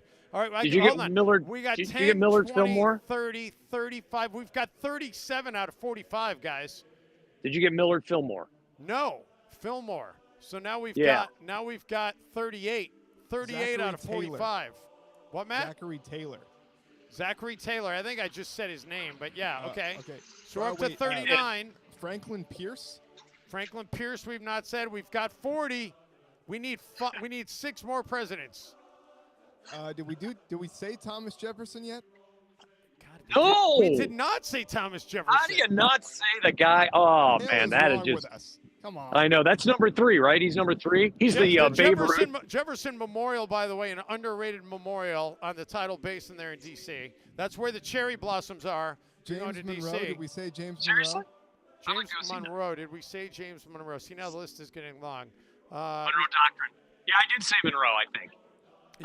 He did say Monroe. Yeah, Yep, I said Monroe. John Quincy Adams. We said John Quincy Adams. Yeah, did we? Yes. We said I John said Adams. Sam Adams. We said John Adams. We didn't say John Quincy Adams. You're right. John Quincy Adams, number 6. Okay, so there you go. So, Wow, he was 3 and 6.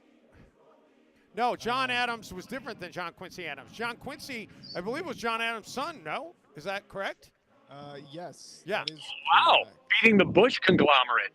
So, a father how son. about Benjamin Harrison? Did we do that yet? Benjamin Harrison is not on our list. President 20. William Henry Harrison is on our list. One of 2 Harrisons, by the way. All right, hold on, Let's see. Did we do Teddy Roosevelt? Yes, we did. Okay. Did we say Clinton? We did say Clinton. I did.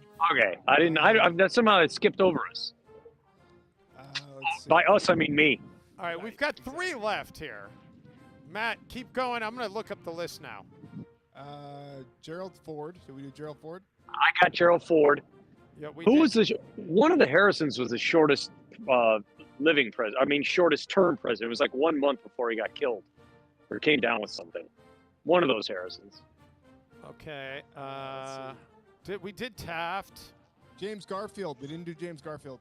No, we didn't. Okay. And what about Chester Arthur? Oh no, we did not do Chester Arthur. Oh no, I did. Nor did we do Chester Markle. I did say Chester Arthur. Chester A. Arthur. Okay, you did. All right, James Garfield. Dave, who's Chester Markle? What about Rutherford B. Hayes? We did say we did say Hayes. We did. Franklin Pierce, Millard Fillmore. You said Polk. We had John Tyler. Yeah, that was the one that had 15 children. Yes. Yeah. Okay. Lead singer for Aerosmith. James Monroe, James Madison, Thomas Jefferson, John Adams. I feel like we guys we got. I feel like we got them all. We got them. We got Biden, Trump, all the recent ones. Yeah, we got them. And I'm going to ask you this, Dave. What the hell have we done the last 20 minutes? We've completely not talked about sports, which is a problem. I don't know how we even got onto that topic, but whatever. TBS going off the air. That's just because how of the we. LFG That's show. just how we roll here on President's Day.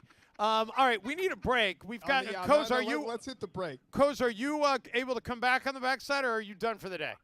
I'm done for the day, but I'm back full time all 2 hours tomorrow from our home base in Franklin, Tennessee. All right, so Coz, go enjoy the rest of the day in Madison. We'll have a Matt Fowler sports update coming up on the other side of the break.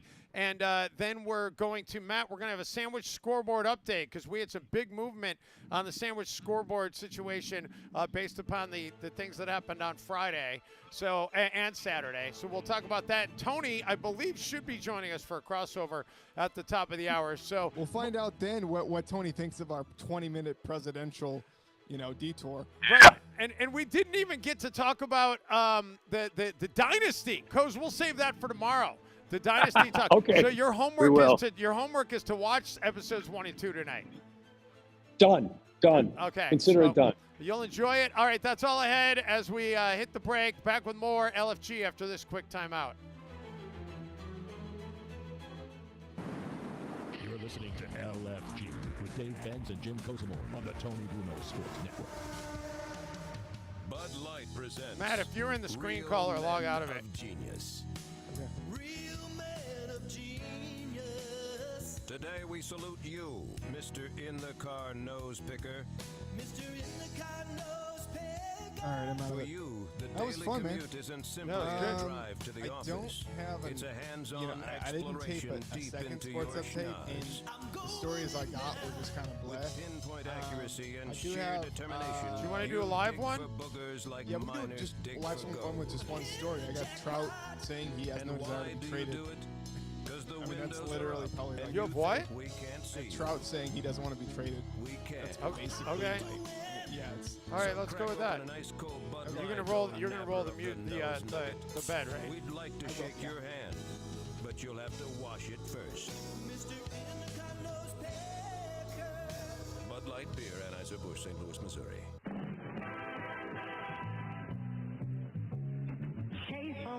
Is the one beer to have when you're having more than one. After this, we got a minute and a half. So Okay. we got 3 after this, but 2 of them. You know, there's so many people that came at.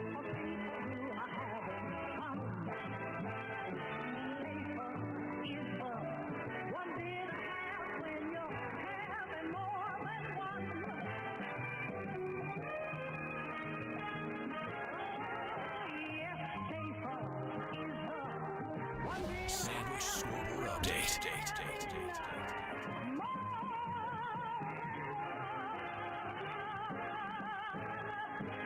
Schaefer, the one beer to have when you're having more than one. Bud Light presents Real Men of Genius. Real Men of Genius. Today we salute you, Mr. Push-Up Bra Inventor. Mr. Push-Up Bra Inventor. Never before has one man done so much with so little. Lifting them higher. From mosquito bites, pimples, and pancakes to melons, mountains, and major league yabos. An engineering feat so brilliant it can only be described as va-va-va-voom. Thanks to you, even a 90-year-old grandmother can go from A to double D in a single bound. What's your number, Granny? So crack open an ice-cold Bud Light, oh hoister of the hooter, because when it comes to the bust, you're the best. Thank you. Bud Light Beer, Anheuser-Busch, St. Louis, Missouri. All right, 2 commercials, like 20 seconds.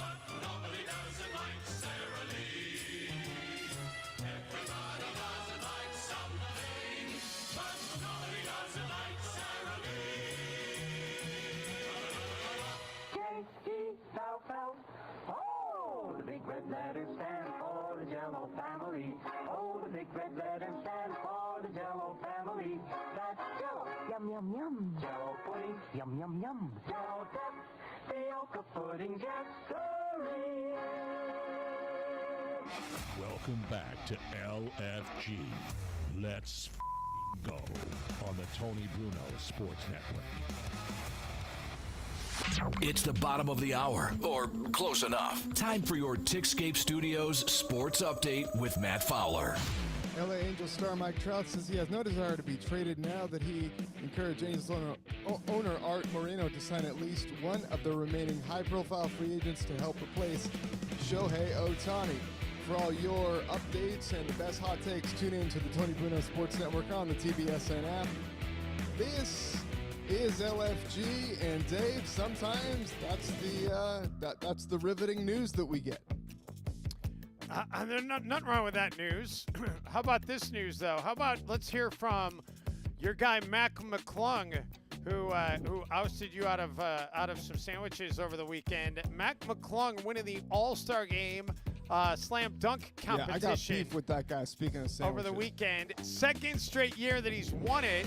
And I'll update you on what that means for Matt and I in a second. But this is Mac McClung talking about winning the All-Star Game for a second straight year and why he hasn't got a shot in the NBA yet. You know, there's so many people that, came at me before this like, oh, man, you should be mad. Like, you should, you want to be in the NBA. You deserve to be in the NBA. Like, and I do believe I do. But I also think this is my human experience. And I think it's my human experience for a reason, because without this grind and struggle, I probably wouldn't be able to impact like I do and have been lucky enough to do things like this. So this is my story, and I've really embraced it, and I'm going to keep fighting. I'm not going to quit no matter any other outcome. Sandwich Scoreboard Update.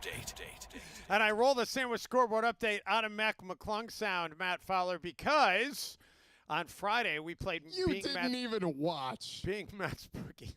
I saw the highlights. I mean, that's how most people digested the All-Star weekend. They saw the highlights. Mac McClung dunking over Shaq to wrap up his second consecutive NBA slam dunk title. Even I give that a 10. Come on, man. I mean, that was pretty good. That was pretty good. But the problem is Mac McClung doesn't even play for an NBA team. He plays for the Osceola Magic in the G League. And, last year he came out All-Star weekend, and he actually, I think, had a 10-day contract with the Sixers, I believe. I was going to say, how is it legal that he wins the – wait a minute, hang on. How is it legal that he wins the dunk contest if he doesn't even play in the NBA? That's not – I'm calling foul on that one. The NBA invited him in, Matt. He was on the board. He competed in the contest, and he won the dunk title for the second consecutive year. He's got mad ups. He's got mad creativity for dunks. I don't know much about Matt other than him winning the dunk contest, but I do want to thank him for winning me 4 sandwiches because we did a bonus wager on Friday. So every Friday we play Bing Matt's Bookie, where Jim and I basically bid on getting the action from Matt. And Matt's 2-team parlay on Friday, it was Villanova. Were they at Seton Hall? Where were they? They were – I don't know but they were 9.5-point favorites. Whatever. Maybe at Creighton. Yeah, Creighton. Did they cover? Who was the one that spoiled your bet, or did they both lose? I think they both lost. It was just a bad day. So but Matt, you know what, Dave? You know what? Listen. I'm going to channel my inner Greg Popovich here because you bet on a guy that wasn't even in the NBA and didn't even then watch the thing. So this is for you. This is on drugs. Yeah. Are you on drugs? Yeah. Come on, man. So anyway, no, I knew what I was doing, Matt. I knew McClung was. I knew that he had a chance. I was like, Mac McClung, he's going to win it again. Of course, I had no idea, but I was able to get you to take a 4-1 odds on that, and he wins. And we went into the day. We left the air Friday with the scoreboard was. I owed you 5 sandwiches, and you owed Coase 1 sandwich. But I pick up 4 sandwiches by getting the NBA Slam Dunk Contest right, and I pick up 1 sandwich by being your bookie on your parlay action with the 2 college games that you bet on Friday, and you lose that. So we're back to even. And after all this, after 5.5 weeks of doing this show, there is only 1 sandwich owed at this point, and it is you owe Jim Kozumora a sandwich. And you know what? Fine, I will pay that bet. But I just think it's funny. But, I mean, you know what? Dave, you thought it was easy money with that, 10-1 bet. And I cashed in on that. I thought it was easy money for this 4-1 bet. You cashed in on that one. So I guess we're even. Although I will say my long shot was far more impressive than yours. But I will still pay Coase his sandwich. I have a feeling we will never actually trade sandwiches. I think that's where this is heading. There will never be a sandwich traded. Matt, what was your favorite thing of All-Star Weekend? Did you watch any of All-Star Weekend? Okay, so in truth, I watched the three-point contest, and the three-point contest has always been my favorite. And I did watch Sabrina and Steph compete, and that was fun. I do think the three-point contest is one of the really cool, pure ones, because can you shoot threes or can you not shoot threes? And every once in a while, a dark horse comes out. Looked for a second that Karl Anthony Towns was going to be able to win it, but then at the very end, Lillard hit a barrage of threes and able to take it down. Cat has won the three-point shooting contest Right. before. He Yep. won it a couple of years ago in Cleveland. And then I remember the Timberwolves later in that season played at Cleveland, and Cat hit a big game-clinching three from the same exact spot where he wrapped up winning the three-point shootout earlier in that same arena in the year. So that was a lot of fun.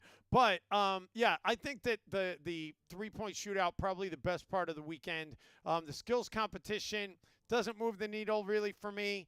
The slam dunk contest, I feel like it kind of jumped the shark. I felt like it had a little bit of life brought back into it, maybe 7-8 years ago when Zach LaVine and Aaron Gordon had a great dunk contest in Orlando, and then revisit it the following season. But I just feel like it's a shame that you don't get the primetime players. I thought it was great that Jaylen Brown did go into the dunk contest this year, but you don't get a lot of the big-name guys going into it. By the way, was Steph in the three-point shootout this year, or did he only do the Sabrina thing? No, he was just there for Sabrina. Okay. So the bottom line is that All-Star Weekend – Steph's the only one that was playing a little bit of actual defense in the All-Star game, by the way. He did have a block, and he was actually – there was audio of him – telling people to defend on the broadcast. So, hey, I mean, and he wasn't joking either. So there's your defense. The Steph did block Bonchero on a putback attempt. So that was good defense. Bonchero actually got blocked twice, but only 3 fouls called in the All-Star game. So that was quite the little scene. And anyway, Matt, I know we're going to talk about it tomorrow, which is good because I actually wanted to get a clip from it. But real quick, I know you did watch The Dynasty, the first 2 episodes. I watched it on Apple TV over the weekend, and it's pretty good stuff. It's pretty good. Good. Tom Brady, Bill Belichick. I can't wait to hear Randy Moss jump in as we get a little bit further down the history with the dynasty. But really going back to where it all began with the Snow Bowl and that game against the Raiders, and to hear Robert Kraft talk about the fact that they removed only the bare minimum of snow that they were required to remove. Which sounds like such a Patriots thing. That is such a Patriots thing to do. Well, we're going to get into Spygate and Deflategate coming up, Oh, too. yeah. Oh, it'll be good. Yeah, so, and I know your homework after we get off the air today is to get a hold of the people with Apple TV and to see if we can get on the list for the sneak peek to get the preview, because we want to start. It's going to be 4 more weeks of this, so I feel like we should be previewing it pretty much every Friday, The Dynasty. If you haven't seen it, I highly recommend it. The other football talk that we didn't get into, Matt, you and I talked about this a little bit yesterday, and I do want to get people's thoughts on this. But now that we're a week removed from the Super Bowl, and if Tony jumps in, I'd be curious to get his thoughts on this as well. Yeah. We're a week removed from the Super Bowl. It was the first time ever that a Super Bowl went to overtime with the new overtime format that was put in for the playoffs. And nobody really seemed to know definitively what the rule was going to be at the end of that first overtime. And to hear at the end of the CBS broadcast, Tony Romo and Jim Nantz were saying, hey, it's just going to be like the end of the first quarter, and they're going to take a timeout. They're going to put 10 minutes back on the clock. They're going to go to the other end of the field. That was a little bit shocking to me. And yeah. I don't love it. I got to be honest with you. No, I don't love it either. Because it gives no sense of urgency to overtime. Like, what's the point of the time on the clock? Yeah. Because in the regular season, first of all, in the regular season, they don't use the same rule as the playoffs. The regular season, the rule is still that if a team gets a field goal, then the other team gets a chance. But if the team gets a touchdown, the game's over. Whereas in the playoffs, it's if the team gets a touchdown first, the other team still has a chance to match. Why they have different rules, I don't know. But it is different in the playoffs. And the other thing that is interesting is at the end of overtime in the regular season, it's just a tie. Obviously, you can't have a tie at the end of a playoff game. There has to be a winner. But I'd be in favor of those 10 minutes matter. And if it's tied at the end of those 10 minutes, you go back out and you flip another coin and you do it all over again. And honestly, Matt, I'd really be in favor of just going straight to the college football overtime rules. I don't – and I get that the NFL wants to have something different. They want to have their own brand, right? They don't want to imitate college. If anything, maybe they have want it start from the 50. Maybe you have each team start from the 50. No, instead of I the think 25. I think it's perfect where it is. I think it's perfect. The college overtime is perfect. Have you ever heard anybody complain about the college overtime? No, well, apart from the alternating 2-point conversions, that's kind of stupid. But Don't they do that after 3? The first 3 you can kick the extra point, and then you've got to do the 2-point conversion. No, it's after the first 2 overtimes. Okay, and then you've got to go for 2. I'm fine with that too. I'm fine with it as it is. It's you give both teams a chance. Both defenses are put in a position where they have to make a play because the team starting at the 25, they're basically in the red zone. Both offenses have a chance to be able to score. You're probably getting 4 downs of action from both sides. Unless the only way you're seeing a kick in a college overtime game, there's only 2 ways you're seeing a kick. If the team that has the ball first takes a big sack and now they're back at their own 35 and it's 4th and 12, then they're going to kick it, obviously. Or if the team that has the ball second needs a field goal to tie. Otherwise, you're not seeing a field goal. I think I hear Tony. Tony, are you in? Was that Tony? Turn me on. Yes, just turn me on, so to speak. Tony. Well, yeah, turn you on. Nice. There we go. What is up, Tony? Well, it's a beautiful day here in Florida as baseball players start streaming into camps, and you can smell the grass and even the one on the field. It's a beautiful day for baseball. We had rain all day yesterday, but it's been nice. And, baseball. Just seeing guys walk around and get in the cage. Isn't that what it's all about, boys? There's nothing better than spring baseball. I do like it better, Tony. Listen, I'm a Florida guy. I love Florida. I love California as well, but at some point, I've no doubt I will relocate back to the Sunshine State. I love the state of Florida. But I will say, as much as I love Florida, I think spring training in Arizona, it's tough for me to say it, but I think spring training in Arizona is so much better because you could pretty much drive to every team in Arizona in less than an hour, whereas in Florida, there are some long drives going from one spring training place to another. You're absolutely right. Listen, I love them both. I mean, I love Arizona. You know that. Robin's mom lives out there, so stepmom lives out there, so we love Arizona. So you're right, but it's a dry heat out there.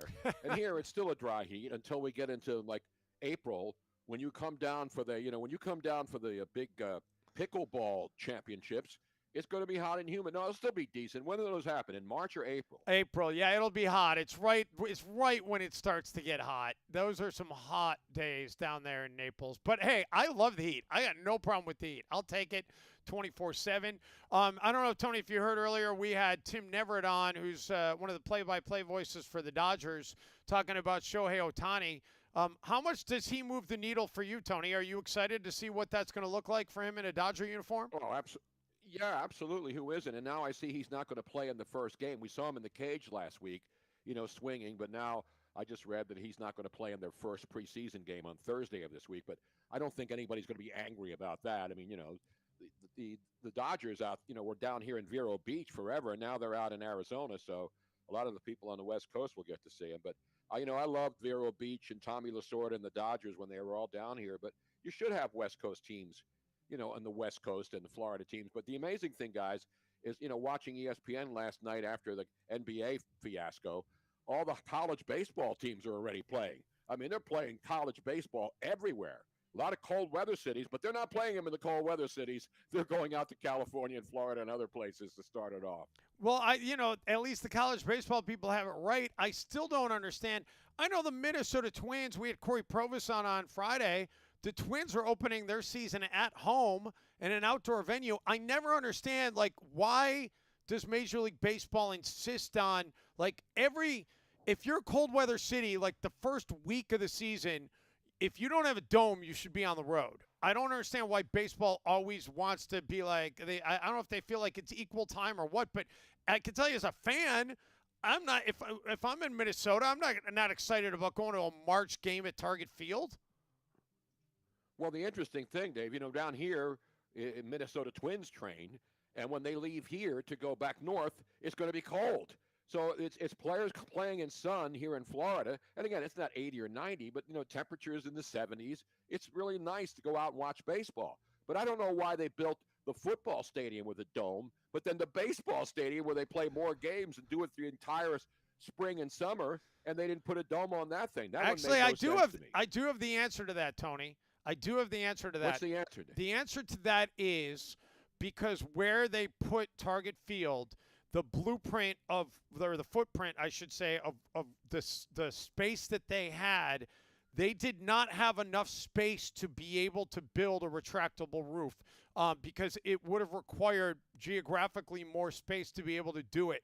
And that is the reason why. They sandwiched that stadium. I don't know if you've been to Target Field, Tony, but they sandwiched in along the highway and a couple of on-ramps, and there was not a lot of room, and they wanted to have it downtown. They didn't have a lot of options, and they did not have the size to be able to put a roof on it. So that's the real reason why there's no roof there. And it's a gorgeous baseball stadium for the majority of the season, but in April and in the fall, if they get into the postseason, it can be brutal. No, you're absolutely right. And again, we look at Miami. I mean, that stadium's been the same, and they put that roof type thing and it's open in the middle, because it rains a lot in Miami, and so they had the problems with the Super Bowl there. That one time when it rained in the greatest Super Bowl halftime show ever, with the great Prince performing in the rain. So it's weird. It's like the old Dallas Cowboys Texas Stadium, right? They had the hole in the roof, and then Cowboy fans would say that's so God can watch down. But no, that's how the players got wet while the paying customers stayed dry. So it's one of those debates, do they have enough money? But Minneapolis, we loved it. We were there for the Super Bowl, great city, and the football stadium is phenomenal, and the baseball stadium's pretty too. But I know it's all about architecture, but building permits and footprints and all that stuff, but that one just doesn't make sense to me. Yeah, Tony, why would the Metrodome before? What'd you say, Tony? Didn't the Twins play in a stadium? Well, yeah, because they played in the Metrodome. The Twins played in the Metrodome. Yeah, the Metrodome. It was horrid, but the Metrodome was in a different location because Target Field's over there by Target Center. Right. Matt, what were you going to chime in with, Matt? I was going to say, why would God's favorite team be the Cowboys and they choke all the time? Why would that be God's favorite team? Never understood that. That's a great question. Matt. And I think they're no longer God's favorite team. I don't know who I was watching the Reggie White 30 for 30 last night. Yeah, how about them Cowboys? You can't be God's team. You can't even be America's team if you haven't won a Super Bowl since 1996, the first year that Reggie White went to Green Bay and lost to the Dallas Cowboys, who went on and won their last Super Bowl in 1996 out in Arizona at Tempe Stadium. Hey, Tony, we got 2.5 minutes real quick. I do want to ask you, we were talking right before you came on, we've had a week now to decompress from the Super Bowl. Do you like the NFL's playoff overtime rule? And, there's going to come a point where they will get to the end of a first overtime. And I feel like they should flip another coin, not just have it be the end of a quarter. It's overtime. There should be some pressure on that clock mattering in overtime if that's the format they're going to go with. No, I totally agree with you. That's something, by the way, one of the all-time great San Francisco icons coming on the show today. I tried to get him on before we went to Vegas, tried to get him on while he was in Vegas, but the great Carmen Policy would be on today. Love it. On the show. Love it. And now I have Carmen on. He's a great guy and obviously an icon in the Bay Area, icon in Cleveland. So we'll have a lot of questions for him. And, you know, he's doing what I want to do. Holt living out there in Napa Valley, drinking wine, enjoying his wife Gail and all the great things that come with being, except Charles Barkley. You saw Charles Barkley was jokingly ripping San Francisco last night. I don't think Did he you was guys talk joking. about Yeah, that? I don't think he was joking either. He's ripped San Francisco a lot during his time. I don't know why he hates it so much, but I am happy that the All-Star game next year. Although, listen, the All-Star game was horrid. Tony, did you watch it? No, I didn't even know it was on. I was watching. Robin was watching TV. I was getting set up for a new week. I was watching all the college basketball. Rick Pitino rip his own team after they lost, and all the other crazy stuff. Daytona's racing today. So there was a lot of good sports, but this is the first football-free weekend, and I sort of enjoyed it. I went bowling with Pete Shepard and a bunch of guys and gals. We had a good time, man. Private little party in a bowling alley, drinking, bowling. Robin threw a strike. Robin threw a strike, and I actually was filming when she stepped up. Wow! And threw the strike. Yeah, it's on our social media. Robin. Thank you very much. That's fantastic. I think that's a good time to say, catch Tony in about 30 seconds on his show. We got to get going. All right, Tony. All right, guys. Good stuff as always, man. We'll chat tomorrow. And for Jim Kozimor, who's off with his daughter at the University of Wisconsin, and Matt Fowler, Dave Ben saying so long. We'll see you next time tomorrow here on LFG on the Tony Bruno Sports Network.